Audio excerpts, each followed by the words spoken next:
il a lu ceci. Éternel, tu as fait remonter mon âme du séjour des morts.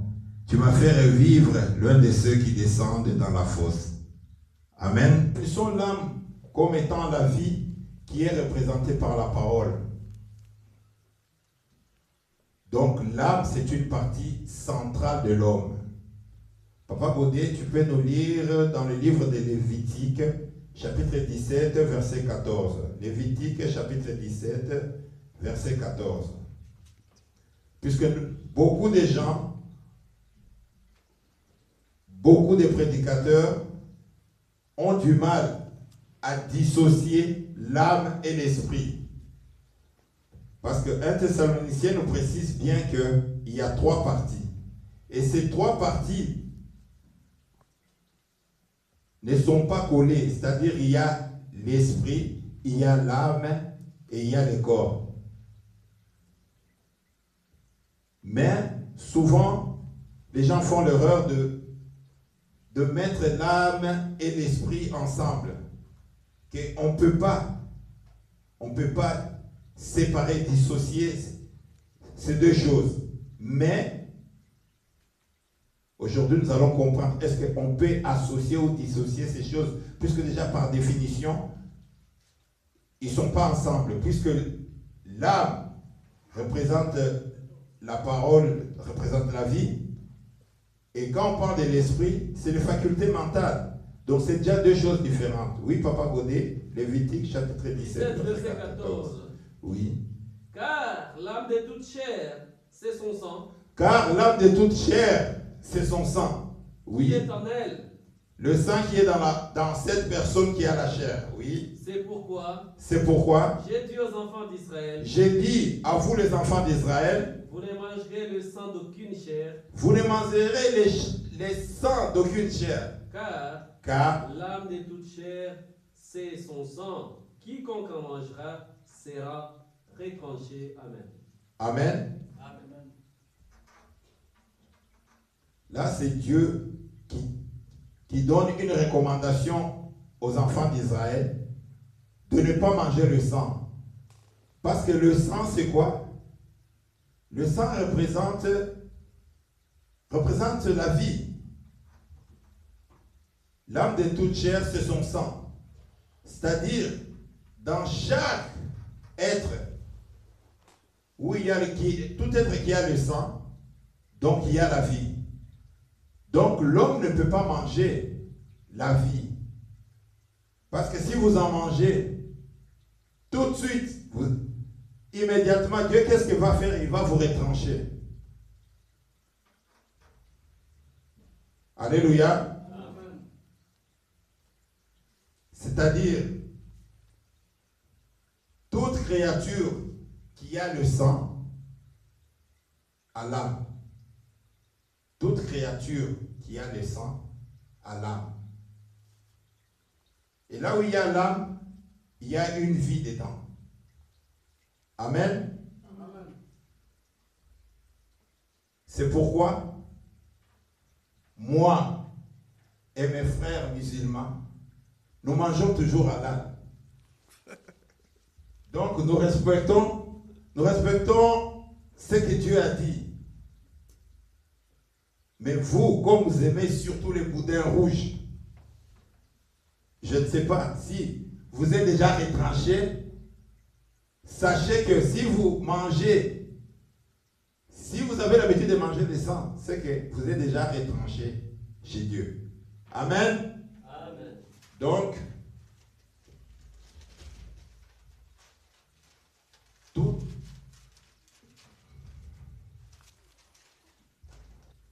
c'est la vie qui est représentée par la parole. C'est la vie qui est dans le sang.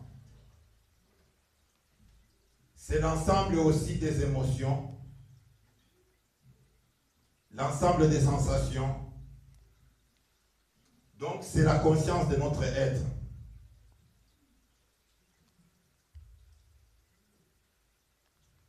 Donc, l'âme, c'est la vie qui est en nous. C'est la vie qui est dans l'être. C'est ça l'âme. Après ces définitions, pour bien comprendre qu'est-ce que c'est l'âme et quel est le rôle de l'âme dans notre corps, papa, tu peux me lire s'il te plaît Ézéchiel chapitre 18 verset 20. Ézéchiel chapitre 18 verset 20. Ézéchiel 18. 20. 18, 20. Oui. Lisons Ézéchiel chapitre 18, verset 20. L'âme qui pêche, c'est celle qui mourra. Le Fils ne portera Papa, pas. excusez-moi, comment dans les colons, toutes les âmes. Nicolo. 19 alors. 19, ouais. Vous dites, pourquoi le Fils ne portera-t-il pas l'iniquité de son Père? C'est que le Fils a agi selon la droiture et la justice. C'est ce qu'il a dit. Observez et mis en pratique mes lois, il vivra. Non, c'est pas ce verset. Papa, regarde, tant qu'à la verset, s'il te plaît, Ézéchiel 18, 20. Ézéchiel 18, verset 20. Oui, puisque par langage L'âme qui pêche, l'âme qui pêche, c'est celle qui mourra. c'est celle qui mourra, oui. Le Fils ne portera pas l'iniquité de son Père, et le Père ne portera pas l'iniquité de son Fils. La justice de juste sera sur lui. Oui, papa. Le Fils ne portera pas l'iniquité de son Père. Le Fils ne portera pas l'iniquité de son Père. Et le Père ne portera pas l'iniquité de son Fils. Oui. La justice du juste sera sur lui. Et Ah. la méchanceté du méchant sera sur lui. Amen. Amen. C'est-à-dire que toute personne est responsable de son âme. C'est-à-dire, moi j'ai mon âme, c'est mon intérieur, et chacun de nous a aussi une âme. C'est-à-dire que c'est quelque chose d'individuel. Ce n'est pas quelque chose de collectif. Même si vous êtes père et fils, et que ton fils porte ton nom, et que ton fils te ressemble, mais chacun a son âme. Alléluia. Amen.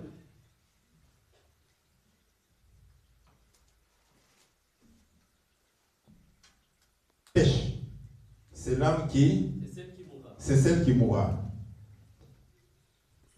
Donc, ça signifie que si une âme ne pêche pas, elle ne mourra pas. Alléluia. Puisque le verset nous précise que l'âme qui pêche, c'est celle qui mourra. Donc l'âme qui ne pêche pas, cette âme ne mourra pas. Mais moi, je me pose une question. Il y a quelqu'un, il y a des gens qui sont vraiment corrects en tout. C'est-à-dire, puisque péché déjà c'est quoi? C'est la transgression de la loi.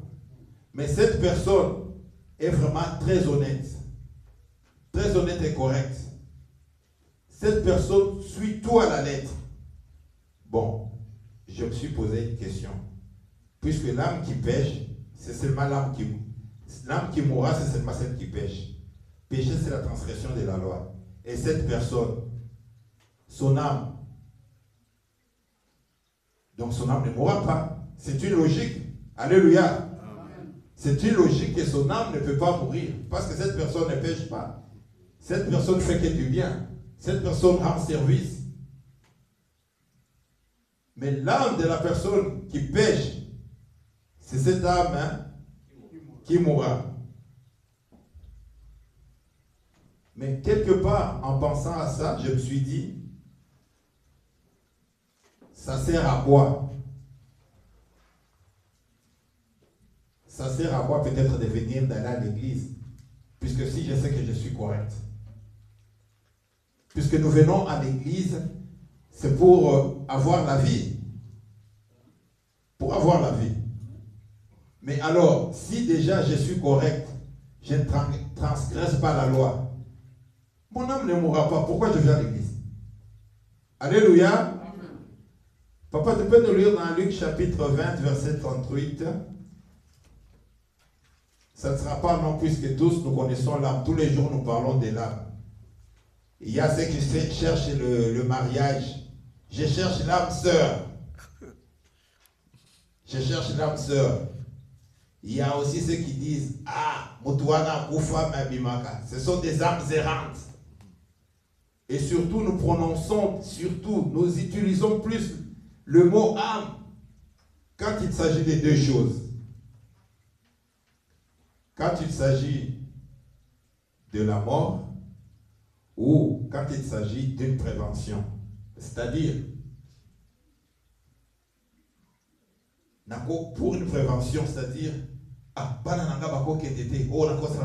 est-ce que tu as dame naïe? Ou quand quelqu'un décède,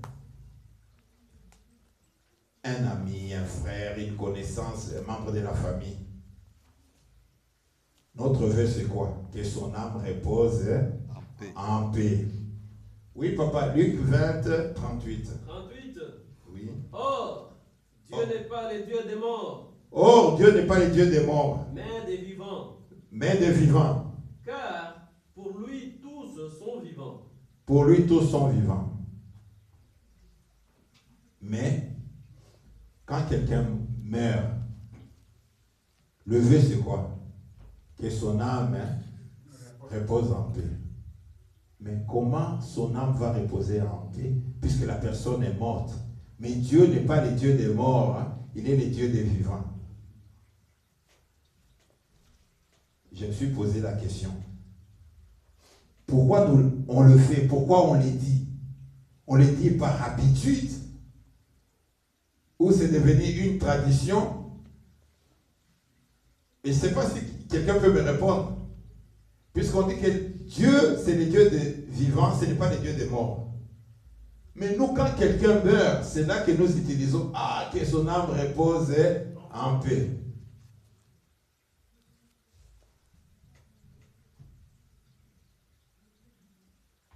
Romains chapitre 6, verset 23. Romains chapitre 6, verset 23. Romains 6, 23. Romains 6, 23. 23. Oui. Car le salaire du péché. Car le salaire du péché, C'est la mort. Mais le don gratuit de Dieu, c'est la vie éternelle en Jésus-Christ notre Seigneur. alléluia, Amen. le salaire du péché, c'est la mort.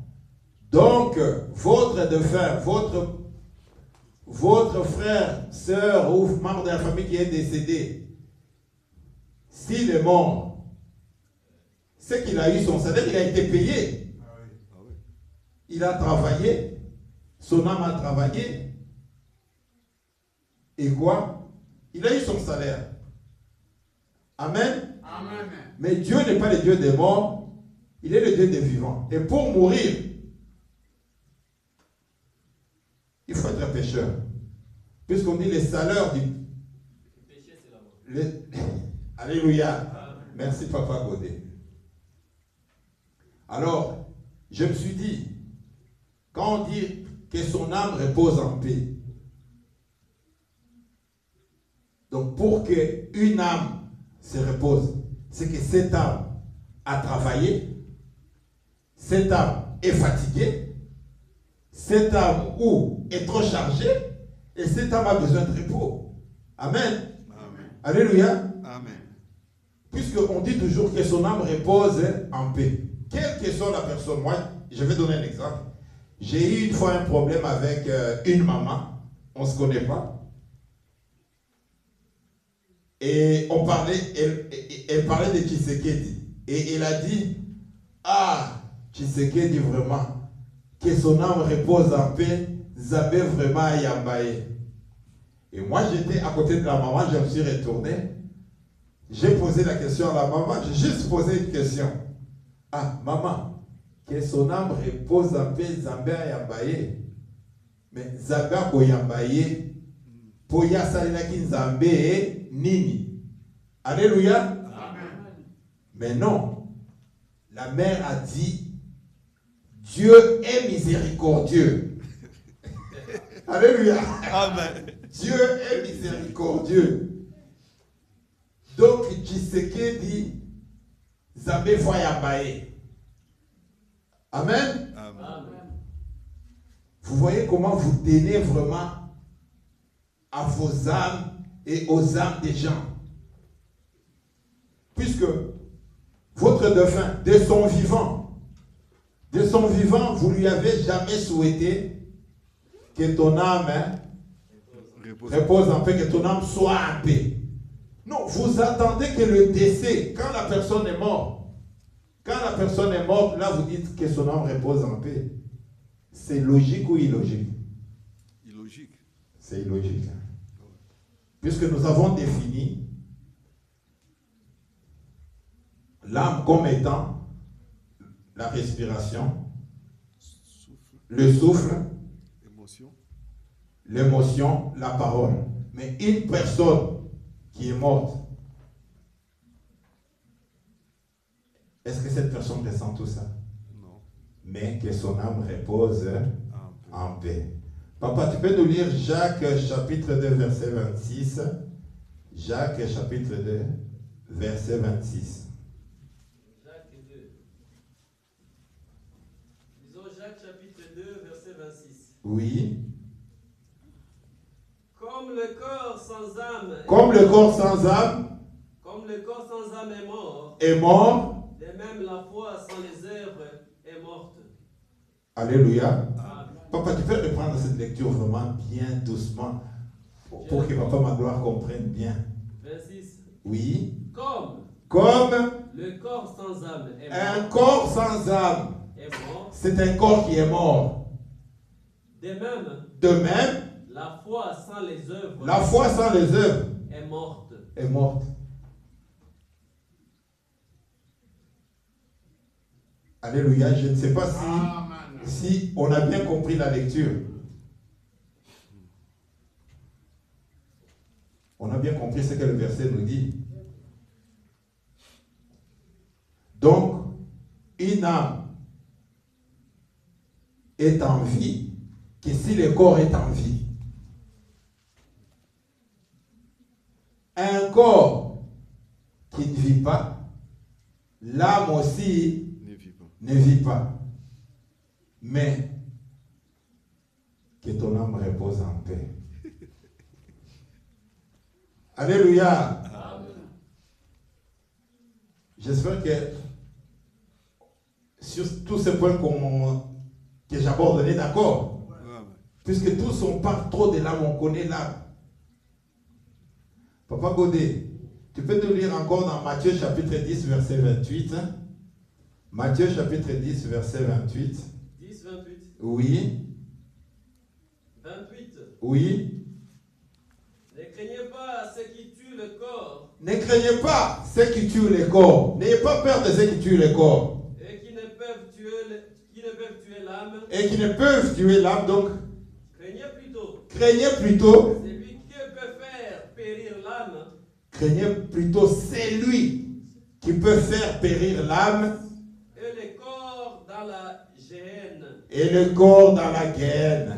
Alléluia. Amen. Papa Godé, bandez la toque de malin, s'il te plaît. Comme ça, tu as bien. Matthieu 10, 28. Oui.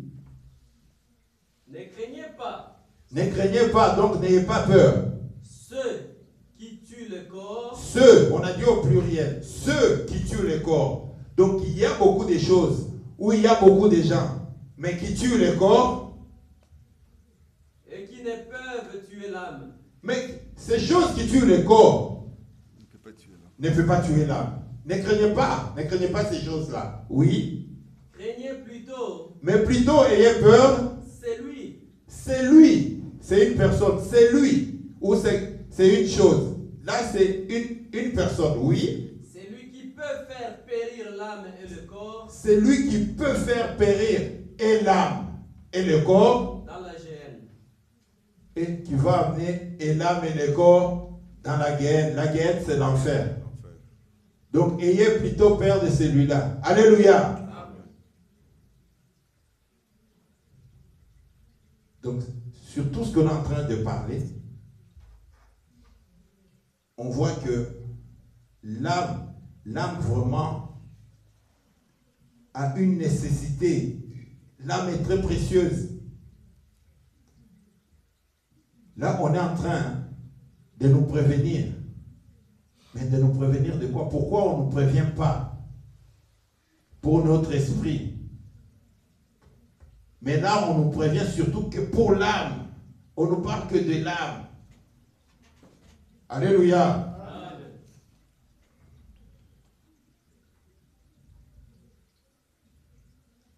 Donc, l'âme, c'est ce qui fait l'être de toute personne. C'est la personnalité de toute personne, notre intérieur. Quand on dit, d'habitude on a l'habitude de dire, tu es bien ta dame n'a été. Ce qui veut dire quoi? En lingala on peut dire, tu es bien motema n'a été. Et quand on parle de motema, on ne parle pas du cœur. Puisque le cœur n'est que l'organe qui est dans le corps. Donc on parle de quoi quand on parle de motema? Pas d'y penser. Pardon? Esprit, c'est Non, pas non, motema. non, non, non. Motema, c'est makanisi. L'intérieur de l'homme. L'intérieur de l'homme. Yango tolobaka motema. Aza motema mabe. Ce n'est pas le cœur qu'on a qui bat en nous, qui est mauvais. C'est quoi? C'est l'âme. L'âme, oui. C'est l'âme. C'est l'âme. C'est pourquoi je voulais aujourd'hui qu'on comprenne bien c'est quoi l'âme, le but de l'âme, et l'âme c'est quoi? Bien comprendre de l'âme, puisque c'est un nom qu'on prononce souvent, mais qu'on n'arrive pas vraiment à maîtriser. Alléluia. Papa Godé, tu peux nous lire encore dans Psaume 107, verset 18. Psaume 107. Oui, verset 18.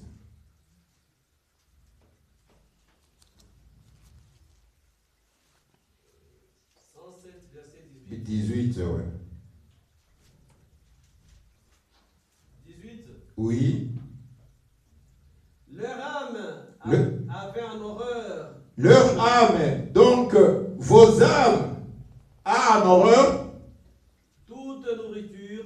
toute nourriture Et il touchait aux portes de la mort. et toucher aux portes de la mort.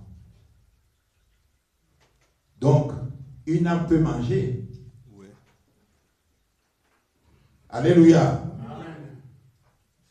Donc, une âme peut manger. Mais on nous dit que cette âme avait pour nourriture, quelle est la nourriture horrible.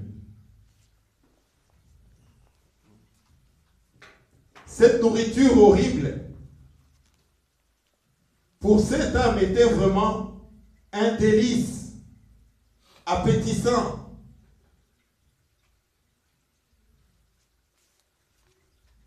C'était une nourriture appréciable pour cette âme. Et cette nourriture poussait l'âme où, Papa Godé? Vers les portes De la mort. de la mort. De l'enfer. Donc cette âme accepte de manger cette nourriture horrible. Et cette nourriture horrible, ça mène qu'à la porte de l'enfer. Là, je reviens sur ce que Papa Jean avait lu. Éternel, tu as fait remonter mon âme du séjour des morts. Alléluia. Alléluia. Amen. Et vos âmes à vous, quelle est la nourriture que vos âmes consomment? Chacun de nous aujourd'hui doit se poser une question. J'ai une âme, mais quelle est la nourriture que mon âme mange? Alléluia. Amen. C'est une nourriture horrible qui mène à la porte De l'enfer. de l'enfer, de la mort, ou c'est une nourriture qui mène où, je ne sais pas. Chacun de nous va se poser la question de quelle nourriture son âme a l'habitude de manger. En ce moment-là, tu te poseras la question, quel est l'état de mon âme? Quelle est la santé de mon âme?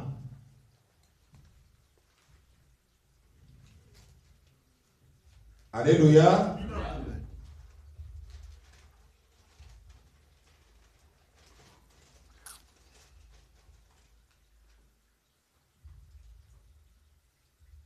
Nous voyons que l'âme en nous joue un rôle principal. Elle mange, elle est dans la parole, elle est dans le sang, elle vit, elle peut mourir. Donc l'âme, c'est... Papa, tu peux nous lire Jacques chapitre 3. Jacques chapitre 3, verset 6, virgule 9 à 10. Jacques 3, 6. Oui, Jacques 3, 6, virgule 9 à 10. La langue aussi est un feu. La langue aussi est un feu. Le monde de l'iniquité. Le monde de l'iniquité.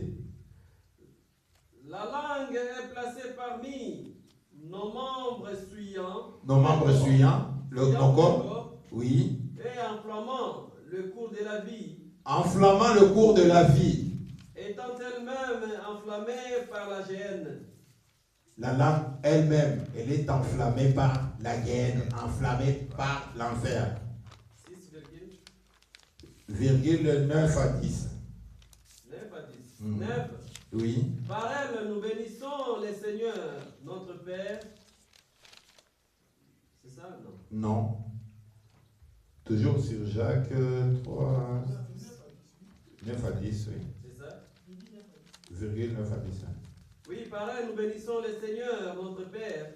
Et par elle, nous maudissons les hommes faits à l'image de Dieu. Par la langue, nous bénissons quoi? Le Seigneur notre Dieu. Et par elle, nous maudissons. Les hommes faits à l'image de Dieu. Les hommes faits à l'image de Dieu. Donc avec ta langue, tu peux maudire, tu peux bénir. Puisque nous avons dit que l'âme, c'est la vie qui est représentée par la parole. Et ta langue, elle bénit ou bien elle maudit. Puisque la parole, elle est représentée aussi par l'âme. Ton âme, donne-t-elle la vie aux gens ou donne-t-elle la mort? C'est à chacun de nous de faire ça, l'examen de conscience. Alléluia. L'âme, c'est la vie qui est représentée par la parole. Et ta parole, elle est comment? Puisque même quand mon frère a fait la liturgie tout à l'heure, il y a une partie qui dit pour que l'homme sache comment parler dans la famille, dans la société. Ta parole donne-t-elle la vie? Puisque la parole, c'est l'âme qui est, ça représente l'âme. Alléluia. Amen.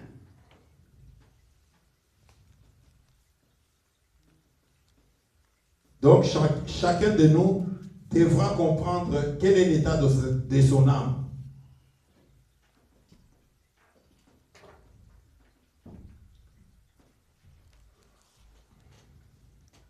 Ta langue, quel est son état de santé? Papa Godet. Psaume 49, 9 à 10. 49, 9 à 10. 49, 9 à 10. Nous avons beaucoup de soucis jusque-là pour l'âme. L'âme, elle est préoccupante. Puisque l'âme recherche la vie. L'âme peut mourir. Oui, Papa Godet. Oui. Psaume 49, verset 9 à 10. 9 à 10, oui. Le rachat de leur âme est cher Le rachat de leur âme est cher et n'aura jamais lieu. et n'aura jamais lieu. Ils ne vivront pas toujours, Ils ne vivront pas toujours ils n'éviteront pas la vue de la fosse. de la fosse. Le rachat de certaines âmes n'aura jamais lieu. C'est Dieu qui dit. Donc ces âmes-là coûtent très cher à Dieu. Dieu ne peut pas les racheter. Dieu n'a pas assez d'argent pour racheter ces âmes. Puisque le verset nous dit, le rachat de ces âmes n'auront jamais lieu. Ces âmes sont chères. Papa, tu peux reprendre s'il te plaît. Je reprends 9. Ton âme est trop chère. Dieu ne peut pas le racheter. Il coûte trop cher. Même le banquier n'a pas assez d'argent pour prêter Dieu pour acheter ton âme.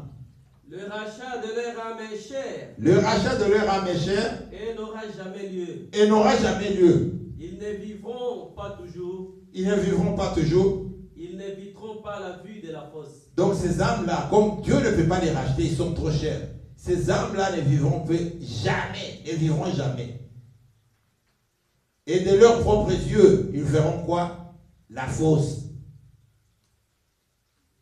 Alléluia. Mais je me suis demandé, qu'est-ce que ces âmes ont fait? Est-ce que ces âmes méritent ça? Puisque Dieu, comme la maman avait dit, Dieu est miséricordieux. Mais qu'est-ce que ces âmes ont fait pour que Dieu... C'est-à-dire que Dieu maudit ces âmes. Donc ce sont des âmes qui sont destinées À la mort. à la mort. Alléluia. Amen. Alléluia. Amen. Ce sont les âmes qui sont destinées à la mort, puisqu'il n'y aura pas de rachat.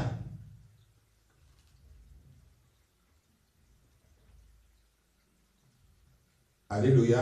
Amen. Qu'est-ce que ces âmes ont fait pour mériter ce sort? Dieu lui-même, notre Dieu, qui est miséricordieux. J'avais donné raison à cette maman-là. Dieu est miséricordieux. Mais Dieu refuse ces âmes. Alléluia. Donc, là nous voyons qu'il y a des âmes qui sont destinées à quoi? À la mort.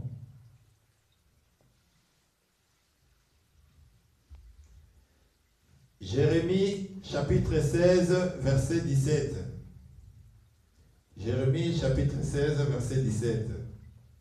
Jérémie 16, 17. Ouais. Est-ce que ton âme, Dieu va le racheter ou Dieu ne va pas le racheter? Qu'as-tu fait pour que Dieu refuse de racheter ton âme? Tu es un criminel. Tu as le sang aux mains. Alléluia. Amen. Oui, papa. 17. Oui. Car mes yeux sont attentifs à toute leur voix, elles ne sont point cachées devant ma face. Jérémie 16, 17.